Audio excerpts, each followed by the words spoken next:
So, welcome to Northern Powerhouses, our business success stories series of interviews, where we discuss with local business leaders, their backgrounds, their successes, their challenges, and what's really driving them forwards. And this afternoon, I'm delighted to have with us Alan Lazenby, who's Managing Director at Lazenby's Financial Services. So, firstly, Alan, thank you for spending some time with us. And if you'd like to introduce yourself, your business, what you do, how you help people, that would be wonderful. Yeah, absolutely. I've been running a financial advice firm for 14 years in Leeds. We're now located in Roundhay. We deal with clients ranging from the multimillionaire to business and professionals who want the fear taken out of their investments, and we're very Yeah. good at that. And I've been a financial advisor myself for 30 years, and we're training the new range of financial advisors up. We've got our new man Lamar, who's already qualified, diploma qualified. He's already got a first class degree in economics. So we're bringing forward Wow. talent, and we have a very talented and highly experienced team. We're a safe pair of hands, basically, and we love. As if you read the reviews, basically, clients just call us the geeks. So we are. Um, we're financial geeks. It's what we do. Love We it. eat and breathe it. We're very sad, but it's what we enjoy. If you want something done well, ask a geek. I couldn't agree. Oh, completely. Funnily enough, we had our 2-day conference last month in April. So that's a lot of a national conference of business owners, and we had a guy there called Mo Gaudat, who is ex-Google. He was talking about AI, and he was very, very, and he just said, "Look, the geeks are taking over the world." He said, like, we are what everyone Well, wants it's to the be. plumbers. We're the Absolutely. plumbers. No, no, no. He said it's the geeks because we all know stuff. We talk in a different language. We know what we're doing, and so that's absolutely wonderful. So you obviously you've described the sorts of people you work with. What Mm. makes a great client from a personality point of view? Which are the ones that benefit most from your service? Would you say, Alan? From a personality point of view, a client who's looking for somebody to trust. Yeah, One of the problems is you're dealing with people usually 50 plus on the whole because they've built up assets. I mean, the difference between rich and poor is about 30 years. You right. leave uni, you've got debt, you haven't got any money, Yeah, and hopefully you've built a career. And by that, it's going to take a good 30 years. yeah, So they've built something up either by hook or by crook or by accident. Usually, a lot of it's by accident, just by working very hard, really, yeah, not knowing what they're doing. And a lot of them have only got 10, 15 years left to work. yeah, So what they're after is somebody that they could just hand over and say, make sure I can retire, make right. sure we don't lose it. And it's everything is about one word, which is trust. So we're looking for Yeah, a client who wants someone to trust them with their finances, because that's what it's all about. Everything is about trust. It's your life savings. You've worked hard for it. yeah, So everything is about trust. We don't want the sort of clients that we don't want, that we do avoid are those that want, if you like, free advice where they come to us and try to pick our brains and think yeah, we're able to pick our brain. yeah, We're after a long-term relationship with clients. We don't do many transactional bits of advice. And transactional advice against ongoing service advice, they are two different types of advice. So anybody coming thinking they're going to get, shall we say, our raw data, the information we give our clients who have an yeah, ongoing service, we don't want those sort of clients. They're not going to get yeah. that because we change investments a lot. So the last thing we want is somebody thinking, "Oh, I've got this great idea from Lazenby's I'm going to use for the next 10 years." Well, Yes. that won't work. Absolutely, it's that ongoing knowledge, isn't it, and how markets Yeah. change, and yeah, that single piece of advice isn't going to be relevant forever. Yeah, Um, we got ahead on mining stocks and gold and silver years ago, and yeah, our clients' portfolios, where the risk is appropriate, have done exceptional. And if you know what's happened with gold and silver, you can imagine the returns that clients have had. yes, brilliant, wonderful. So Alan, maybe if we could start by taking a look backwards, you could tell us a bit more about your background, how you got into Hmm. business, and why this particular one for you. How far do you want to go? I'm 57 now, so there's a few years to go back. What level of time machine do you want? Do you just want the profession? Whatever works for you. We've got time. All right, I'll flick through the fast and reasonable, so not to bore anybody. Um, I left school in the 80s, mass unemployment, Yep. and you had a choice between the youth training scheme, pretty much, and college. Yep. That's pretty much it. So I went to college. I tried all sorts. I had a vocational preparation course. I found out fantastic knowledge in that course. I found out I can't do plumbing, I can't do electrics, wallpapering, vehicle maintenance, building work, anything that beyond communication and IT was not for Right. me. So, what a wonderful education immediately to tell you what you can't do. Yes. Luckily, luckily, I got a YTS at Comet. I did work with them. I became a manager quickly. I worked at some of the biggest stores. I worked at a head office store, which was in Hull. I then moved to Currys, the competitor. Yep. And then my wife is about to, my fiance at the time says, we're not getting married if you're still in retail, because I was working 8 hours a week and it wasn't Christmas. So she saw an advert for Britannic Assurance and said, look, all training given, off you go. So I became a qualified financial advisor about 1996. It's about Right. 30 years. Yep. Um, 3 years of horror, totally alien job. I thought, oh my God, what am I doing? But many years later, working through banks such as HSBC as a financial planning manager, through Bradford and Bingley as a mortgage and a mortgage IFA, then Legal in General as their portfolio management service as an independent financial advisor. And then retail distribution came along, or RDR, in 2012. Yes. And what that did, put the cat amongst the pigeons and said, all financial advice must be fee-based, Yep. transparent, and you can't now pretend that it's a 5% fee, Yeah. initial fee. It's no, that's all coming to the advice firm. It's none of this. It's free advice because, Yeah. of course, there was no such thing as free advice. Yes. It was smoke and mirrors time. So the Yes. regulator brought that in. As I was working with Legal in General, I had a discussion with the MD over a pint, and they went and changed towards a bank assurance model, which was the worst thing they could possibly do. I said, "What are you trying to bankrupt the company?" And I'm a very vocal guy. It may sound being sacked more times. I'm quite a regular talking to people in such manners. And for an example, when Legal in General signed the contract between the Yorkshire Building Society, between Northern Rock and Legal in General, I was one of the 20 people in the room as we signed the contract, Wow.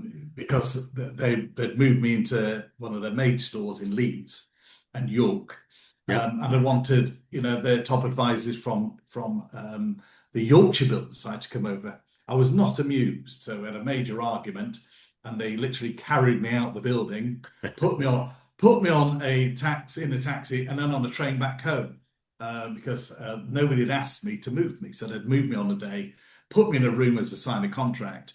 And of course, being a big, strong Yorkshire lad, I wasn't impressed, shall we say? Yeah. We Yeah. don't we don't hide our bushel, do we? Our light under a bushel. No.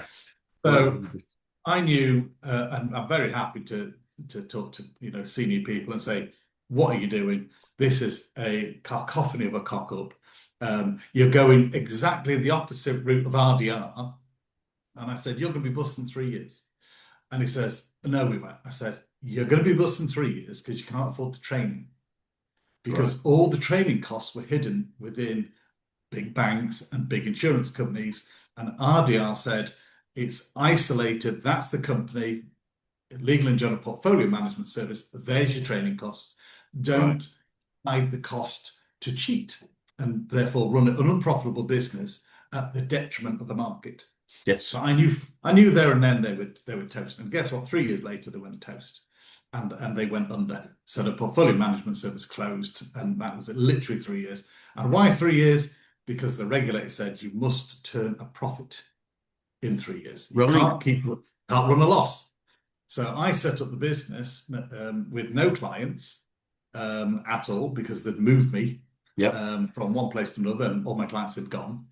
And I set up the business October 2012, right at the beginning of RDR, because I wanted to offer a service rather than flog products. Yep. I was only being very technical as an advisor. I was interested beyond what the textbook said. So I knew I could offer a real advice service rather than products. And many people, even today, just sell products. Yep. Uh, and we can discuss that later on why there's a problem there. I'll probably get in trouble for it, but there you go. That's what I'm like. So that was then. I then did the usual thing, financial advisor, and I worked from a bedroom. Attic was always a bit dodgy, getting people in. Could you like to come into my bedroom? See, give me all your money. I re I realised after a period of time that you have to get an office, you have to have a presence Yep. for wealthier clients that obviously want to come and see you. So I moved to Wyra House in Leeds, which used to be the Wool Institute Research Association, I Oh, think now. yes. I know. Yep. Yes, kite mark. Yes, the wool kite mark before we Yep. went synthetic. And then I moved again to Britonia House as the business improved, increased. I've now at Stable Mews and Beechwood Estate, very salubrious area with tree-lined drive, very nice. But it's because of these moves and the increase in staff quality that Yep. we've now got the clientele that we have. Brilliant. And we're hitting 50 plus million as far as funds under management, and that'll probably go to 60 million this year. So we're Yeah. really moving at a pace now. Brilliant. And that's because obviously our clients are talking to each other and the clients talk to other clients. So they're all Yep. saying, do you know how much we made this year? Oh my God, go see Alan. Yep. Until luckily we can do things others can't do because we can do real bespoke advice because of the size of the firm. Yep. I've got a full-time paraplanner. My wife's the operations director, so she runs the office. I've a junior paraplanner and I have a full-time administrator. Right. And one of them is now in training to be an IFA. We've been through 3 IFAs, and the standard, shall we say, isn't the standard we're prepared to Yep. accept. So we're now training from the beginning to bring them to the Brilliant. standard. Too many salesmen, I'm afraid. We want people to be able to have the skill to advise, Yes. to have the in-depth knowledge of investments so they can make recommendations. Yep. And because we're not a huge firm, and you basically, I'm the MD, but also the senior advisor. After 30 years, I've the sufficient knowledge to put together a portfolio that works. And Yes. after 30 years, I can prove it works. It's very Brilliant. effective. We hire an outside source as well. Another fund manager. We pay for a sub fund manager once a quarter. He comes in and he sense checks everything we do. Wow. Okay. And the cheeky so and so's pinch some of our ideas, which we don't mind. Brilliant. Also discretion. He pretends he doesn't, but we say, "Well, you've been in gold 2 years now. We got you onto that, didn't we?" Oh, well. So, Brilliant. so that is the short and long of it. And we've for 14 years and constant expansion.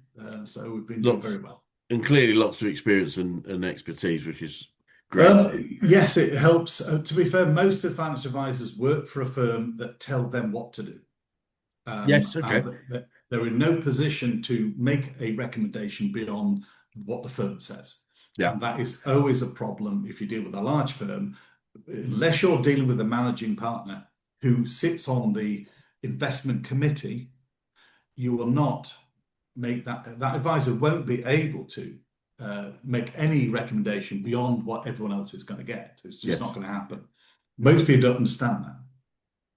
Yeah, no, it makes sense. It's interesting you mentioned RDR. I was working with an IFA business at the time, and I remember it was such a upheaval, wasn't it, for so many people?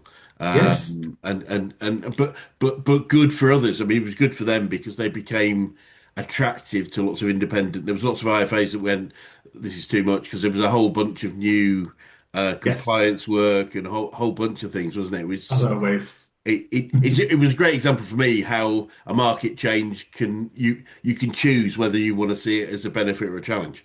Um, Utterly correct, yes. and it was fascinating, and working with them, we definitely made it a benefit because we became attractive to the independents that wanted an organisation to be part of that had a way forward. I think a lot of people found that they couldn't really work out whether or not it was going to be right for them, but coming together and forming a bigger organisation made a lot of sense. And whether it was RDR or other things, what are some of the biggest challenges you've had to overcome over that time? I think the hardest challenge is when you first start out is cash flow. Yep. Always, as you well know, as business Yep. coaches, anything that you think is right is wrong. And you are all professionals have this problem, as you know, whether it be lawyers, accountants, financial advisors, every profession has the same problem. They're very good at what they do, but they don't understand marketing. They don't understand how to get new clients. Yep. And pretty much their understanding. Well, I heard this once long ago is when you work for somebody, 90% of what you do in that day is what you do, and 10% is the business. When you run a business, it's 90% is the business, and it's 10% what you did as a profession. Yep. And that took quite a bit of adjustment Yes. to learn marketing. I'm a geek, so obviously I read copious amounts of books as just a matter of course, and then apply that. But the problem is when you're learning and applying, you run out of cash. And it's that, how many times do you want to throw that against the wall to see if it sticks, is the old expression. Yep. Well, that's exceptionally expensive. Yep. Um, Added to the fact that as a professional, you leave a professional role and the salary and all the benefits and Yeah. perks that, like the car and a private medical, that's all gone. And now you've got this business to pay what there was. Luckily, my good lady certainly helped in that regard. Yeah. But I think the first 5 years, and it's always the case, isn't it? It's that classic, the first 5 years, yeah, of survival with, Yep. was it 90% of businesses don't make the first 5 years. Unfortunately. Um, it was certainly, I remember year three thinking, why am I doing this? I could earn a lot of money working for somebody. Yes. And, I must be crazy going into business when, I could just get a job anywhere. So there's less than 30,000 of us. So there's always a job for financial advisors. Yeah. Luckily, it was my accountant at the time. So they said, why you've learned all you need to learn over the last 3 years. Why give it up at the final hurdle? Yep. And she was quite right. And it's when we start to take on staff that made the difference. It's that can we afford to? And the reality is you can't afford not to. And you've got to Yeah. outsource. We outsourced first, which helped. But in reality, outsourcing has severe limitations. Because what we get is a perfect example. One of our members of staff left because she needed a full-time job elsewhere. It's absolutely fine. We've got another fantastic lady now. But the clients wrote in saying, what a lovely job. All the staff are, how wonderful they all are. Brilliant. Sorry to see you leave. And that is the personal service of picking the phone up. It's the same person that's going to answer the phone. Yeah. And you know that they work in the firm. You know that their photo. You can see the photo and who they are, and not a mysterious voice perhaps in India or AI. Yeah. And having that member of staff then freed me up to do more Great. that was valuable. Great. And each member of staff I added on has freed me up to do more and see more clients and be more Brilliant. flexible. And that has continued to this day, to the point of now getting, for the fourth time now, finding another financial Brilliant. advisor to bring on. But again, I've got very high standards or low levels of tolerance. It depends how you want to view it. We don't enjoy people making mistakes in our business in No. any level, at any level. And financial advisors have to be as close to a perfect as an individual as you can. We have fantastic back teams. So when you make a mistake, if you're an advisor in our team, they'll crucify you. So you can imagine the crucifixion people are going through working for us because the back office are that good that they'll notice any error, that's how they've been trained for the last Yeah. 14 years. So Brilliant. those are the biggest challenges, really. The Yeah. first, Yeah, absolutely. As you rightly say, I often say to people, it's that first part of growing your business is that establishment survival. There, yes, as you rightly say, you've got to watch every penny. Every decision feels like it could be the last, and it often mm, can be the last if we don't get it right. And so it's quite fearful time. And the only challenge I have found, Alan, it feels like you might have well gone through this, is you get to a point where we have to start looking at things like investment to get a return, to actually yes, take off. We have to turn that scarcity mindset of I better not spend anything I don't need to spend into, yeah, but I think I should invest yeah. something to get a return. Otherwise, that mindset tends to hold us back from the ability You to first start, you end up throwing loads of money. This is why, not plugging you, but I always recommend, at the beginning, especially professionals or people in manufacturing, really, if you've not a business mind, and Yep, I was trained under a 9 month intensive management program. So, with Comets, I understood everything regarding running retail, absolutely, right down to the books. But the difference between a professional business and then the ocean of between, well, my one of my favorites was incorrect pricing too low, yep, hitting the bottom of the market instead of, I had a business coach many years ago, sadly he's passed away, and he said, what you're offering is 3 times what you're charging. yeah, And he says, you need to change your charging or reduce your service, one of the two, because yeah, they can't go on. So pricing, people go in at the wrong price point and yeah, try to compete with cheap. And there's a problem with cheap. It doesn't survive. absolutely. So oh, I've got a cheap financial advisor. Have you? For how long? Well, It's- give his regulation and costs. He's either working from his bedroom, which is highly likely, or he's bought an off-the-shelf proposition, and you might as well gone to pension B absolutely. rather than that. Literally, it'd been cheaper to go Well, to pension B. I mean, the question is why they're cheap. It's for me. It's like have a. And in fact, I often say to people that I talk to, I say, look, if price is your issue, I'll gladly recommend three of my cheapest competitors. You're more than Yeah, welcome, but you've got to yeah. work out why they're cheap. It's a Um, hard thing when you're new to understand the value proposition, what yeah, you're offering, and 100%. adjust it correctly to the market that you're dealing with.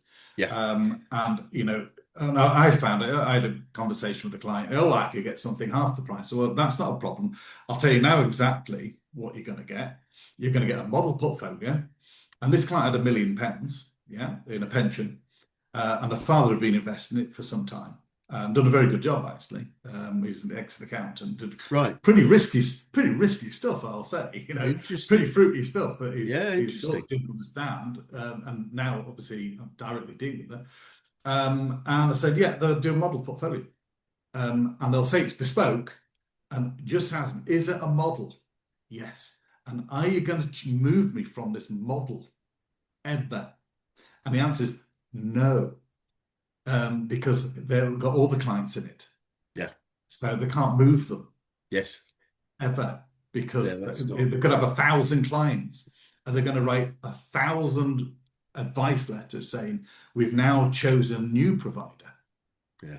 And this is the problem. Yes. So as soon as we explained that, the client went, oh, I see the value. I say, yes, Brilliant. we do change every quarter. We look at everything, we change stuff. And it's painful because we do have to do 32-page reports, all the documents, but we've made the right decisions. Yeah. And if you're working, look, if you're working from your bedroom, like many are, about 2,500 financial advisors work from home. Yes. They have not got the resource or the knowledge to be able to give you anything other than what they've purchased themselves. Yeah. And so this is the problem, the complication of anybody picking a product is they don't even know the product they're picking. It's up to us to explain that difference. Yeah. Yeah, this is the difference. We're over here. These guys are over there.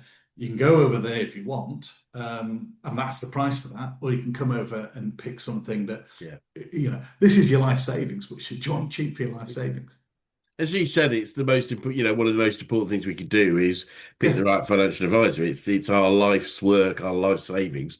It's Oh, go pick a bad doctor and see how that works for you. exactly right. It just is not a sensible decision to base it on price. But that's life. And He needs to learn. yeah, absolutely. Well, speaking of learnings, what would you say are the biggest learnings you have about growing a business specifically, Alan? What's that last bit? Sorry. About growing a business, what would be your key learnings of growing a successful business over time? Um, I think there's two ways to look at it. Because of the business we are, I've made sure that we don't have any debt. Now we could gear up and take debt on. Many firms do, but there's many reasons for it. One reason is what's called capital adequacy. In our Yeah, business, you've got to have enough money to keep the regulator happy and deal with any potential issues yeah, in emergencies. The other is longevity. If you've in our business took on substantial debt to expand and it doesn't work, then yes, the business could collapse and then your staff have lost jobs, especially the small business, you'll know them all. But worse, your clients are left hanging, mm, yeah, as you go through your death throes as a business. So for us, growth, although last year was 25%, the year before that was 25%, it's more like 10% this year. Well, we can tell why. National insurance and Iran are yeah, two explanations. yeah, yeah.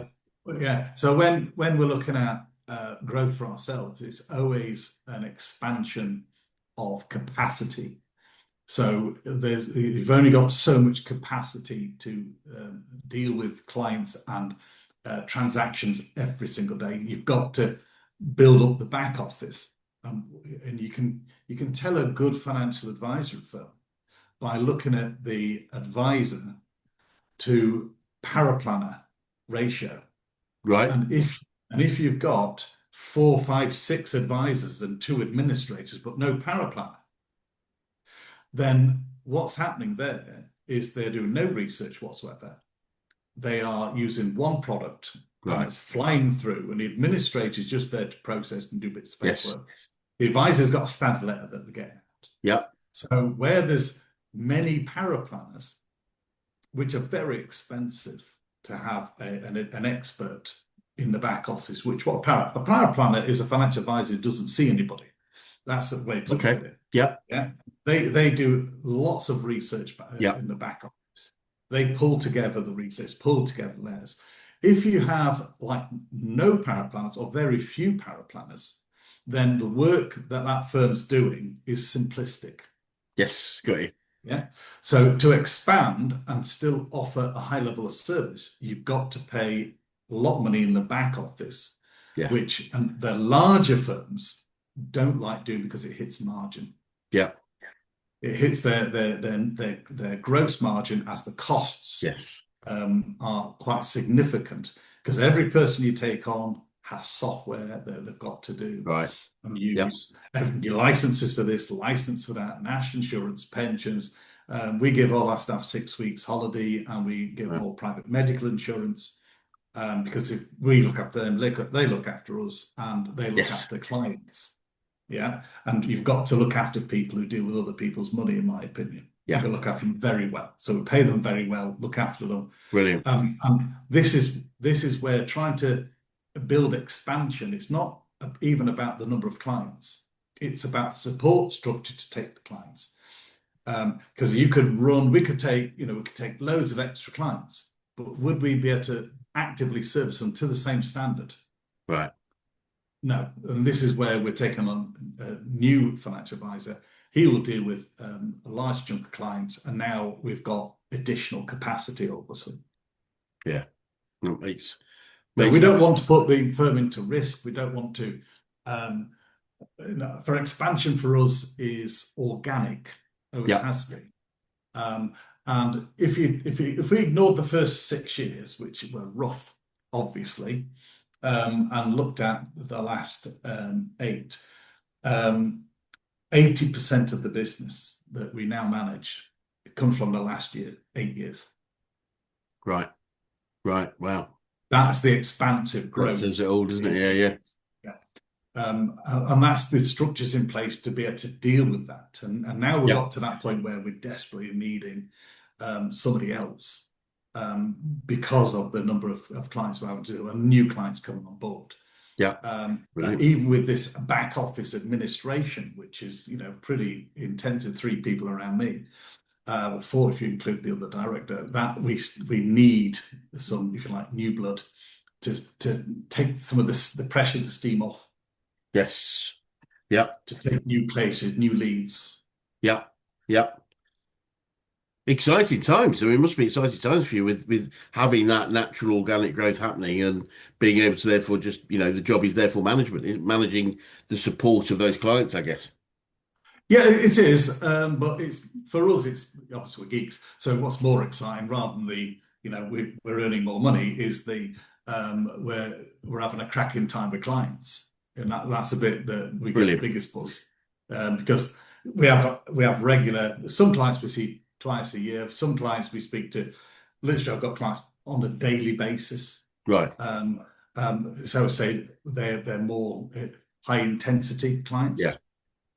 Some clients were helping with complaints about other advisors, Right. where they've done terrible things because they're salesmen, and we're having to help clients with that. So there's that looking after them is a big plus as well because we can't like that. Yeah. So it's for us it's the geeky side, seeing what's happening. Yeah.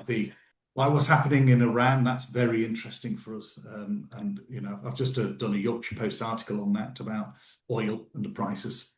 Right. Yeah. I can imagine it. I mean, we've seen obviously globally, it's had such a big impact on the world and will continue to do for quite a long time, I would imagine. Not long, no. That's about to change. There's in a really short version if you want. Yeah, no, I'm delighted. Yeah, really interested. Yeah. Right. So everyone gets this assumption because the telly says that the Americans have gone mad. No, the Americans have gone back to 1890. Okay. Right. Effectively, they've gone tariffs to cover and replace income tax, which is soon to replace all income tax for anyone under $150,000. That's what the Okay. tariffs are there for. And they're already getting refunds on it. But on the oil side, it was drill, baby, drill. So they are now energy independent and they are selling the surplus. They're over 13 million barrels a Right. day. Yeah. Yeah. Then you've got the gas exports. So to be able to sell that, they need to protect the choke points. Right. Right. Okay. First one was the Panama Canal, Yeah. dealt with, now under American control away from the Chinese. After that, they went for Venezuela. They took out the leader of Venezuela, got the oil pumping again. And that Venezuelan leader had something to do with the creation of some software called Smartmatic in 2003, which was putting in Dominion voting machines, which were sold to 35 democracies, Right. and they rig elections. So that tells you a lot of what's gone on in Venezuela. And apparently he's singing like a little birdie about the 2020 election. That's led to Cuba having $40 a gallon of oil because they don't get oil for free from Right. Venezuela. Yeah. So that Venezuelan Cuban area is now free flowing of traffic. Right. That was another nexus, another point of choke for oil. Now that's free flowing. So you've got America free flowing, you've got Venezuela free flowing. Yeah. Russia, they've took some restrictions off Russia to sell to India. Yes. What you didn't hear about was they dealt with Greenland as a choke point because they distracted you thinking, it was going to invade. That was to do with maritime traffic choke point. Right. Then a strait you've not heard of is the Strait of Malacca, Yes. which I is did. goes through Indonesia. A vast majority of oil goes through there, and all goods, about 80-90% of all Asian Yeah. goods goes through there. That is a deal's been done with the US Navy and the Indonesians and Malaysians. Done. Last choke point, Strait of Hormuz. Yep. So that's been dealt with. Now, there is some traffic going through, but it's broken OPEC. So OPEC used to have 7%, now it's down to about 50% of the world's oil. One of the biggest guys, UAE, have decided to expand beyond 3.5 million barrels and have done a deal with Japan. Right. And then you've got 120 plus tankers which were empty and they all refilled in America. Yeah. Right. So when Iran finally decides to give the uranium, which we're all going to find where they got that from, similar to where the Venezuelans today have given their uranium back to the Americans, we'll find where they got the uranium from. Yeah, be very Yep. interesting, won't it? Next year, America's going to significantly up capacity and sell even more oil. Don't forget to do with the Europeans for 750 billion or some outrageous amount to buy American oil and gas. Yep. People thought, how are they going to do that? Well, they've already upped it. So all of a sudden, the whole of the world is now flooded with oil. Yep. And from $107, it could go down to 50 or it could go down to 40. So now you see where inflation is temporarily high. It Right. becomes permanently low because international transit of all oil drops. And the key thing is competition. You can't, OPEC can't play games anymore because American can outproduce them. Right. That's what the UAE is called. Now you see where the profits are going forward into next year as oil prices, pardon the pun, tank.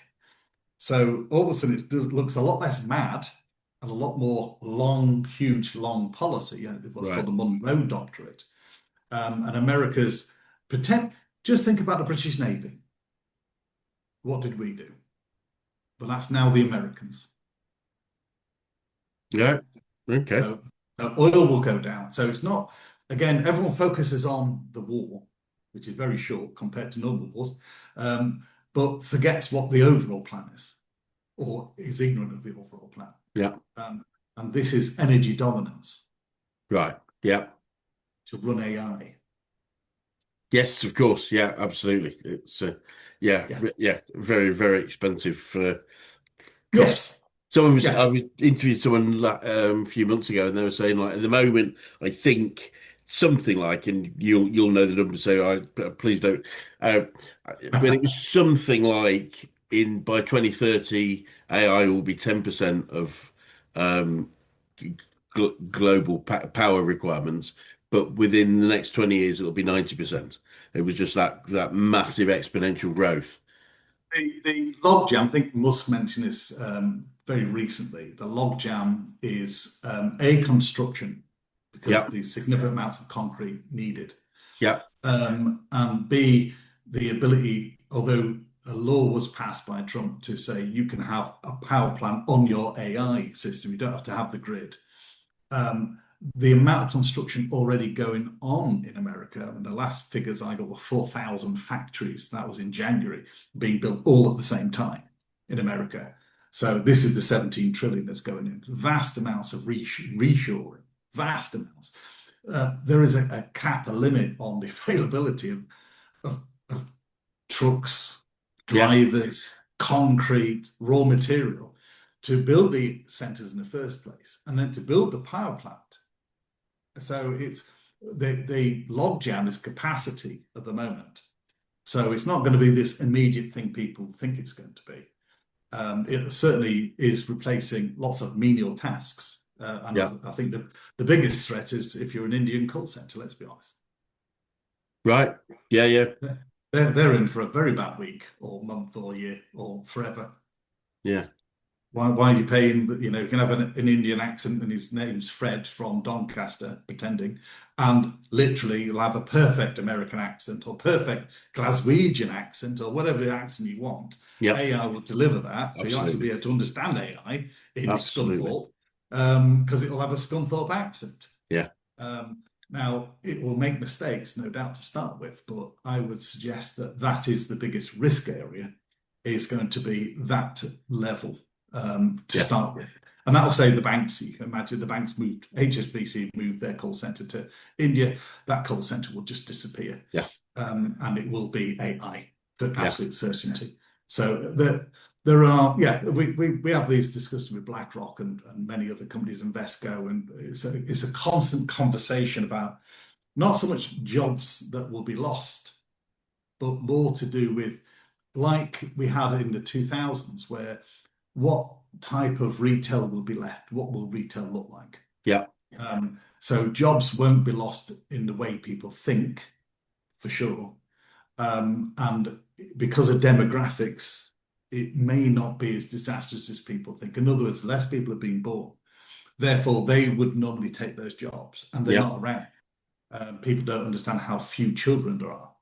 And these are the people who are going to take the new Yeah. roles, which Okay. are paying my clients pensions, Yeah. but Yeah. they Yeah. were, yeah, but they weren't born. Yeah. So AI will take over a lot of those roles from Yeah. people who just don't now Aren't exist there? Yeah. Yeah. because they're not there. Populations severely compressed as far as children's concerned. A lot of old people, not so Yeah. much young people. So, what we say to our clients, don't fear AI, is because the whole thing is about fear. Remember Yes. the internet. Now all you've got is a load of Amazon boxes, Yeah. and that's your biggest complaint. Yeah. Yeah. Blue bins filled up with Amazon boxes. Oh dear. Yeah. Goodness, there's a good example of your knowledge and expertise and why it's benefiting your clients for ups. Got to look forward in our business. Got to look forward. Risks. Always, what's the risk coming up? Now you mentioned working with a coach earlier, and I appreciate you Hmm. mentioned coaching being a good thing. Well, I am keen to know who the best coaches you've worked with, whether that is business or sport or life in general, Alan. Who has had the biggest impact on you, As far as individual or business coaches, I would say, or any coaches? Yep. well, when we started the business, I would say Drucker. His management books were, they were very, very useful. Yep. Mostly really to get my positivity up as to that I was doing the right things. Great. A lot of them weren't working, but that's because of scale. Because of course, we're talking running huge businesses. But I found Drucker very interesting. Yes. Um, as far as any other major influences, I would say in the last few years, Jordan Peterson. Right. Uh, and why for that would be that when you're running a business, especially when you're new and you're on your own, and especially if you're a man, men don't talk very much. And they're certainly not going to talk to the wives about it. I remember a book by Brad Burton. It was called Get Off Your Ass. And he was a networking guru, Yep. still around doing his few things. And he said when he started his business, he was in his boxes, yellow boxer shorts, sat eating cornflakes, looking at the phone, waiting for it to ring. And when it rang, it was his wife saying, "We've got the mortgage to pay." And he says, lots of leads, lots of things coming out. I'm really, really busy, not telling her at all what was going on.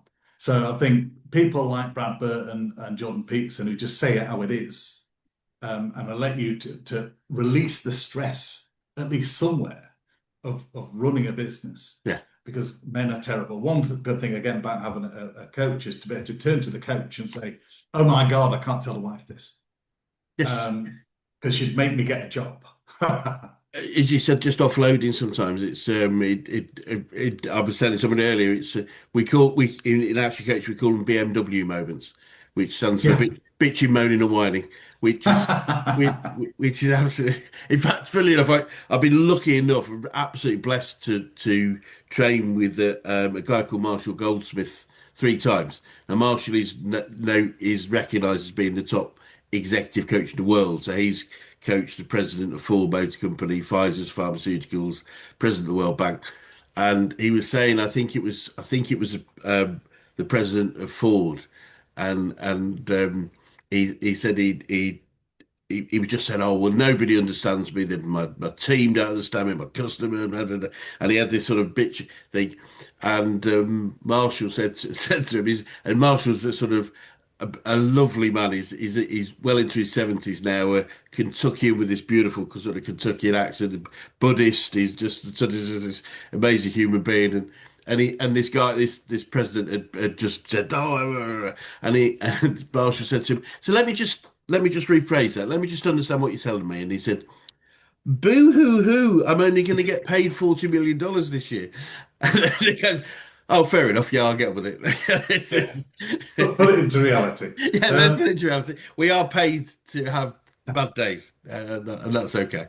Well, exactly. Well, it's one of my favourites with Brad Burton, and I don't if you've read any Brad Burton stuff. A little bit. I wouldn't say as an expert, but yeah, I do know who he Well, is. this is when things were, probably year three, four in very, like shouldn't I carry on? And he said that he had a marketing deal up because he's a marketeer, so he's selling marketing skills. And his wife basically said, "Look, the mortgage is due. You are going to get a job. I've got a telephone interview with you for Domino's as a driver, and Right. you're damn well taking it."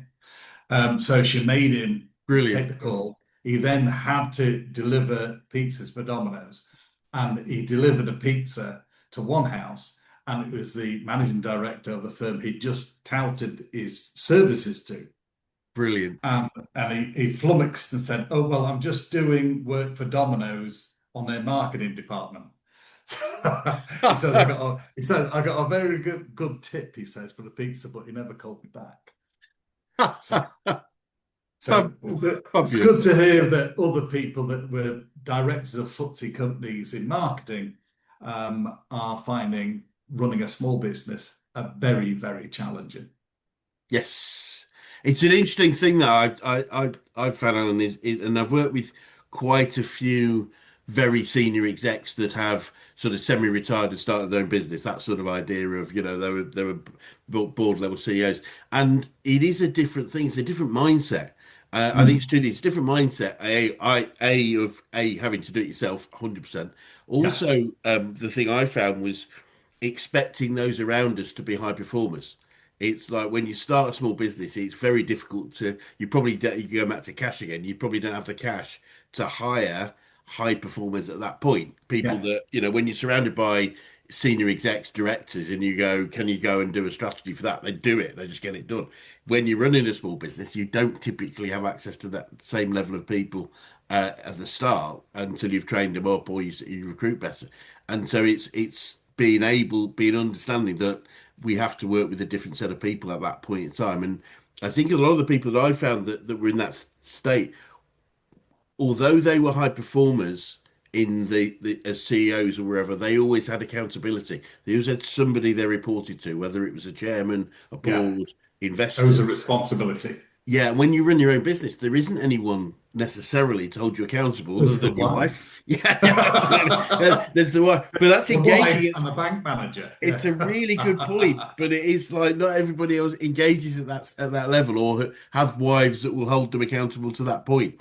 Um, but Yeah, and no, this is where Jordan Peterson comes out, you see, because when you're going through that, because the male mindset is very difficult at asking for help. It's very yes, hard. yes, His book, 12 Rules for Life, An Antidote to Chaos, is a fabulous read or audiobook. And he's saved a lot of guys' lives who were going to commit suicide and they read that book and it turned them around. And that brilliant. includes business people as well when things get difficult. Yes, His explanation of why things are difficult, are particularly telling. yeah, Yeah. brilliant. And so staying on the learning front, then, Alan, what would you say you've learned about yourself throughout your journey so far? Um, oh, that's a difficult one actually, because I started a business when I was young because I've always been an argumentative sort and don't like being told what to do, which can be a great trait, but not as an employee. No, So absolutely.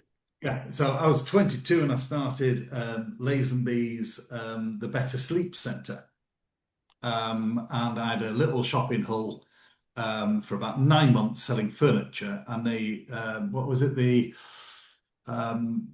2000 and no, the 1992 crash came. Yep, Remember that? Lovely I time. remember it really And well. Yeah, and there's no worse than beds when there's a total crash because people which are very strange will buy a £5,000 sofa because it's got a hole in it, but their bed, which is collapsing around them and creating back problems, they won't because no neighbour sees it. So when the Right. crash came, yeah, people wouldn't replace what was absolutely important, but they would replace something that was more to do with vanity. Yep. And that was a lesson. So That's interesting. Yeah, yeah, yeah, I learned a lot buying and selling then, and then I set up a mortgage business as well several years later. And then, then I ran out of cash really quickly because of the 6 months it takes to get paid. A lot of time on mortgages, so the pipeline killed me. Uh, yes, yep, that and the wife still wanted nice holidays. So that was, oh, you want a nice holiday? All right, we'll go back then. So I learned a lot of things very early on about myself. One of them was resilience. yeah, Yeah, because when I lost the first business, I lost the house that I was in. right, I lost my fiance. I had no job, and I had to sleep on my friend's sofa. And I got a part-time Christmas job, luckily with Comet again. So, they knew I was good. So, and within a year, I was a manager. So things moved rather quickly. But that was resilience. yeah, And it also taught me that, yeah, today is pretty crap. yeah, But, it's not going to be crap forever and things will no, definitely improve. So those are the lessons I learned early on. With this business being successful, because the others weren't, and this is 14 years in, and we are, shall we use the word self-sustaining, yeah, um, meaning if I lost half the clients, we'd lose half the staff, but the company would still go. yeah, Um, as far as what I've learned with this, it's more about strategy and marketing. Knowing what your business proposition specifically is compared to the rest of the people in the market, knowing what they do, what their weaknesses are, what their price points are, and not getting distracted by either price or going for something which is convenient. Most of my competitors have gone convenient yeah, because it saves them money, it saves admin costs, it all makes good financial sense. But it means there's nothing different between them whatsoever, yeah, between them and all their other competitors. yeah, yeah, They yeah, are that, they yeah, are they are a dairy milk box of the same chocolates. And in a marketplace of service, you've got to offer the service. And whether it costs you margin or not, that's tough because that's your marketplace. If you yeah, want to move out that marketplace, what I've learned is you move out that marketplace, now you're with everybody else and you're competing on the same price structure and you have nothing to say. Yeah. And that's when you get people saying, oh, we offer a bespoke service. And they don't. They just lie. They use, I right, mean, the regulator will have them. I'll tell you, the regulator don't mess about. The regulator will catch these so-and-sos going, yes, oh, we offer, and they say, what do you offer different clients or nothing? So, so that's a really big important lesson. If you've got a product, a service, you must understand what it is you offer and change it sufficiently that it benefits your clients and is explainable. yeah, We do something different. It is this, and that's what you pay for. And this is what we produce for that. And we can prove it and show it. And that is what we've learned, or I've learned on top of all the other things I learned by failing, is by succeeding. To grow any larger, you've got to grow by reputation, and that reputation has to be backed by something, not empty marketing. It has to be marketing with facts behind it, a reality, a yeah, story. But then when they see you and and the story matches. So, this is the brand, this is the brand voice. These are our brand colors. This is what we stand for. This is what we do. This is what clients have said we've done. Now you've seen us. We are all these things. mm, yeah, that makes sense. Um, and we've got a definition of a true business and action coach, which is a commercial, profitable enterprise that works without its owners. I'm just keen to know what Mm. your thoughts are on that as a definition of a true business. Years ago, I learned that it's not a business. if you can't walk away. Yeah. Yeah. Because it's not. No. Up until a few months ago, we had another financial advisor and we gave him most leads. So I could step back and do other parts of the business. Yeah, obviously we're redoing that again, but training in a different set of skills, shall we say, the way we would like things to work. Yeah. We're not having to take bad habits out of people who've been doing the job the wrong way for 15 years. You know what I mean? So for our business, we could hire tomorrow another financial advisor. There's plenty out there looking for work. They will do what they're told. They don't have to be particularly special because what we've put in place is sufficient for them. Yep. So as a business, then yes, this is why today I'm working from home because we've got a fabulous team, and I can do things from home. And I had this meeting, so I don't have to be in a business every single day at all. I only really need to be in a business to see clients. That's really all I need to do. And the other staff are doing a lot of research themselves. I'm turning a whole group into geeks. It's Brilliant. not just me. They're all sad. It's like I am, which is why we work so well. We've got a meeting with a company called iBoss, and Lamar and Raj are going, and I can't go. I've got something else on. I've got we do a fitness thing where we do health and well-being. Yeah. So we do health and well-being events every now and then, and they're on the website. And basically, you come and invite. We go to a place where they're exercising, like we did the other month. We did Fit 20, and we link health and wealth together, Great. to get people to understand that it's okay you having loads of money, but if you're not healthy enough, you're not be around to spend that thing. So Yeah. you literally need both. So we Yep. do that. So as far as our business is concerned, I don't have to, well, certainly not in it most days because I've got other things to do. But it's easy enough to hire in, cover quite easy. It's not difficult. At some stage, probably next 2 years, the plan is for me to do a lot more stepping back in the business and Brilliant. 2 young advisors seeing all the clients. Because at the end of the day, what the advisors will be trained by me, but they'll be dealing with the systems and processes that we've put in You've place got in place. Absolutely. that Yeah. that work. So what a client's going to get is yes, a young advisor who's 30, but somebody that has spent 30 years putting together that advice. So the 100%. client's going to get the advice that we as a team have recommended. Brilliant. So you've got to be able to expand your business to the point where you can take a holiday, for God's sake. And if you can't do that, then the business isn't running well, or Yeah. it isn't sufficiently large enough that, you should be able to disappear for 2 weeks without picking up your emails.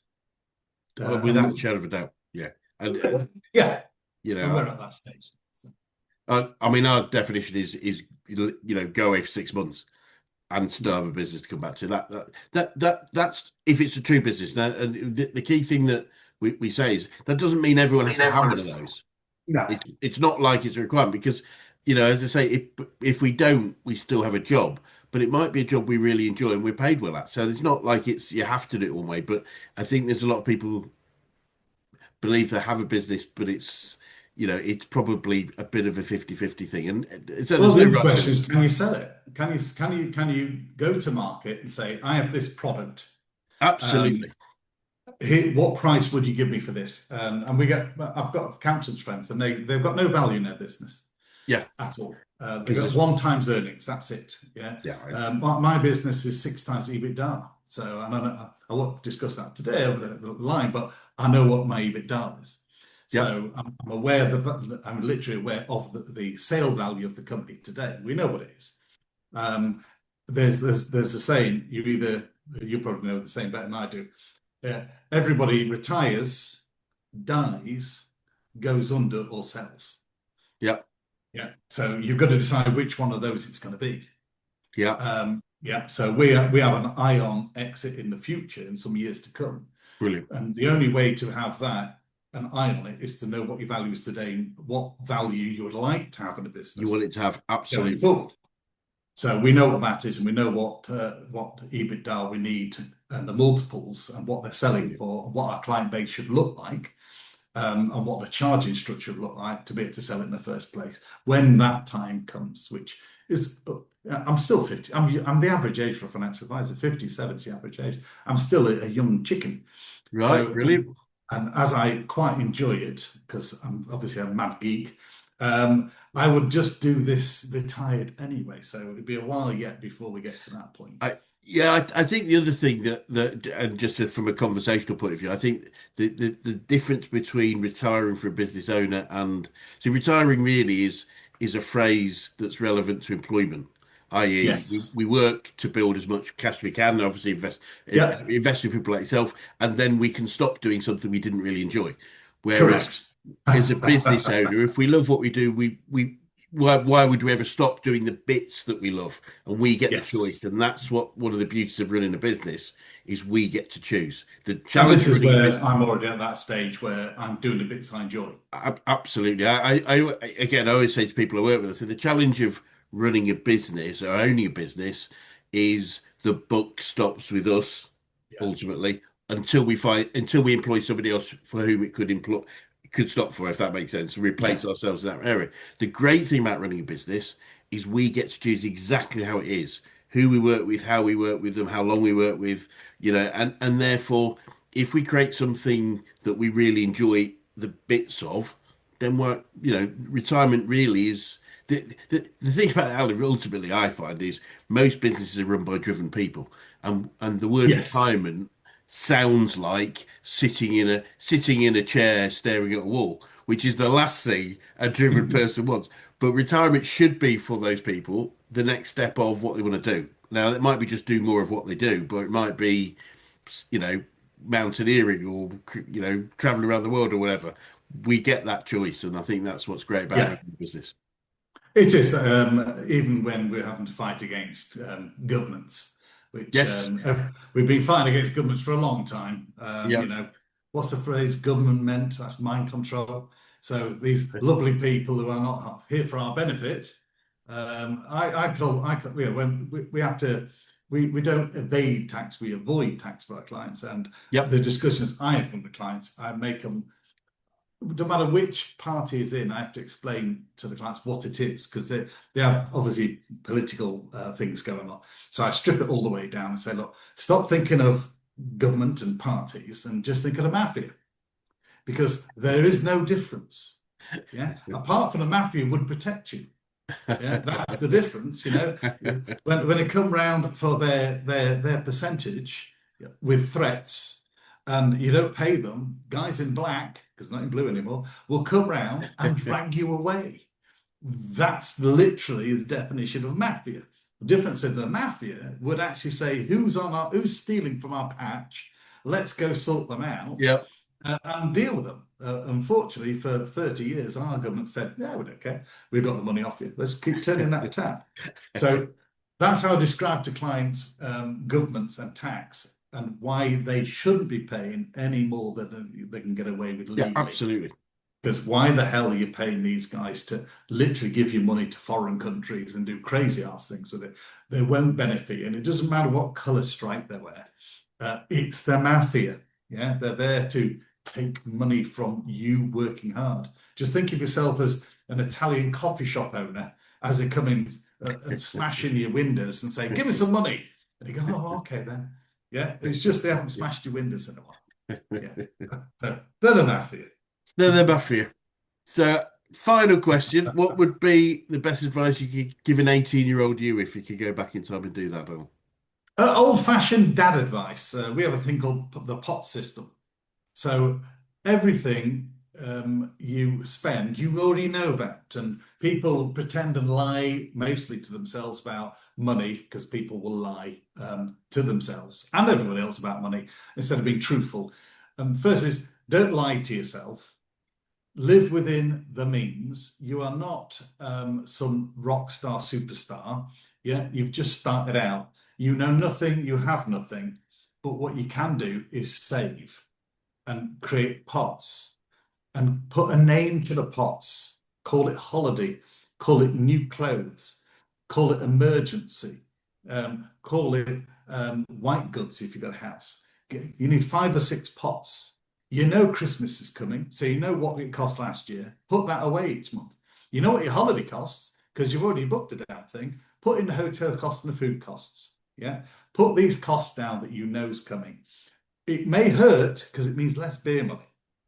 Yeah. But once the pots are set up, as your earnings grow, everything is managed. You'll never own a credit card in your life or a personal loan because everything you know is coming in the next 3 years, you have a pot for.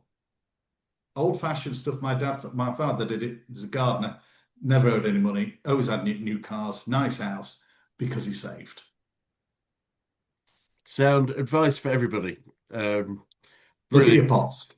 Alan, it's been fascinating to talk to you, and thank you for spending some time and the whole explanation of what's going around the world has been really fascinating. I'll be keeping my eye out. I happen to know where the Strait of Malacca is because I've been to Malacca, but that's the only reason. Not because I knew it was such an important shipping lane. It was obviously a very important trade route, but there we go. And it'd be great to swing by another 6 to 12 months actually, and to look back on some of the things you've told us are going Yeah. to happen. That would be really fascinating. But for now, thank you so much. Oh no, sorry. Before I finish, for those Yeah. people watching that would like to get in touch with you or Lazenby, more importantly, how would they get in? What's the best way of getting in touch with you? Best way is to contact on the website, which is www.lazenbysfs.co.uk. That's Lima Alpha Zulu Echo November Bravo Yankee Sierra Foxtrot Sierra.co.uk. Lovely. And I'd say it'd be great to swing by another 6 to 12 months. But for now, thank you so much for your time. Thanks a lot, Chris. Thank you.